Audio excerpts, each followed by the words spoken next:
Hi everyone, and welcome back to Art with Mrs. S. Today we're going to be drawing some unique pig.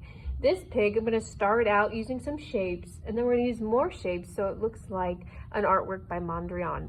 So to get started, I'm going to have my paper nice and tall. I already got my name on the back, and I'm ready to start drawing. So I'm going to draw a big circular shape. Now if it's a little lumpy or bumpy or more like an oval, that's okay. I'm going to draw just the front of my pig. I'm not going to see his legs. I won't even get to see his cute little tail. We're done. This is a great way to start lots of different animals or even drawing some people. I'm going to do my ears next. I can have my ears kind of pointed, like up like a cat, or I can have them coming out to the side. I'm going to have mine kind of in between. And let's try to do the same shape on both sides. So now I have my head, I have my body, and I've got two ears. Now inside that ear, sometimes you see like a little line. Maybe I want it to go on to the side or straight up.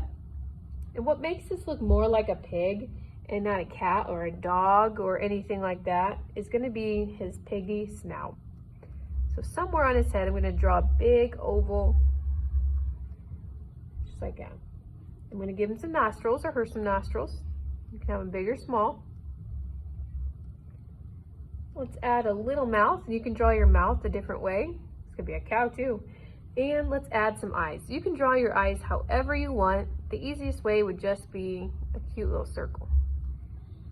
Now usually now I'd say add details or add a background, but today I'm going to encourage you to just draw lines and squares and rectangles. So to do that, I'm going to kind of start divvying this up because this is no ordinary pig. He's not going to be pink. So you might draw some lines going side to side, horizontal. You could add a few lines going vertical, trying to keep them nice and straight. I can add in other shapes too, like squares and rectangles. And you can make this go all the way across his head. That look kind of silly. And I'm going to have some on my snout even sometimes, like that. I'm going to do more like a checkered pattern here. I'm even going to add some on the ears. I'm trying to stay in my lines here.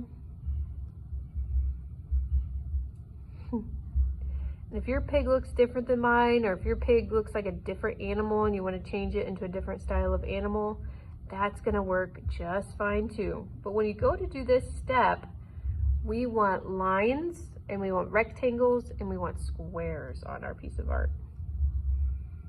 What's tricky, like this one, it's kind of going off the side of his head, or I might have one sticking up behind his snout.